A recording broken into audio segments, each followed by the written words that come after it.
Hi guys.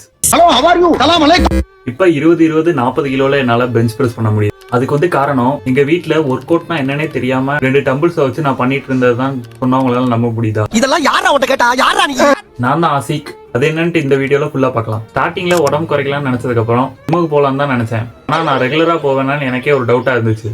So அதனால வீட்லயே work out பண்ணலாம்னு நினைச்சேன். அந்த டைம்ல நான் என்னைக்கோ வாங்கி வச்சிருந்த 2 டம்பிள்ஸ் இருந்துச்சு. அதை வச்சு என்னோட ஒர்க் அவுட்டை ஸ்டார்ட் பண்ணேன். ஒர்க் அவுட் ஸ்டார்ட் பண்ணும்போது ஃபார்ம் எல்லாம் கரெக்டா இருக்கணும், ஒரு நாளைக்கு இத்தனை ஒர்க் அவுட் தான் பண்ணணும், இந்த மசிலுக்கு தான் இந்த ஒர்க் அவுட் பண்ணணும் அப்படிலாம் எதுவுமே கண்டுக்காம நான் டெய்லி ஒர்க் அவுட் பண்ணணும், 1 மணி நேரம் மட்டும் பண்ணணும்னு ஃபிக்ஸ் பண்ணிட்டு டெய்லி ஒர்க் அவுட் பண்ண ஆரம்பிச்சேன். போக போக எனக்கு அந்த வெயிட்லாம் ஈஸியாக ஆரம்பிச்சிருச்சு. ஸோ அதனால ஜிம்முக்கு போய் சேர்ந்தேன்.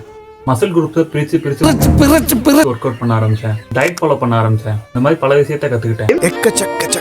எனக்கு ஒரு நல்ல ரிசல்ட்டும் கிடைச்சிச்சு. கருத்து வாட் இஸ் ஐம் சேயிங். உங்களுக்கு பிடிச்ச ஒரு விஷயத்தை செய்யணும்னு நினைச்சீங்கன்னா அதை இன்னையில இருந்தே செய்ய ஆரம்பிங்க. அது ஃபியூச்சர்ல உங்களுக்கு பெரிய இம்பாக்ட் கொடுக்கும்.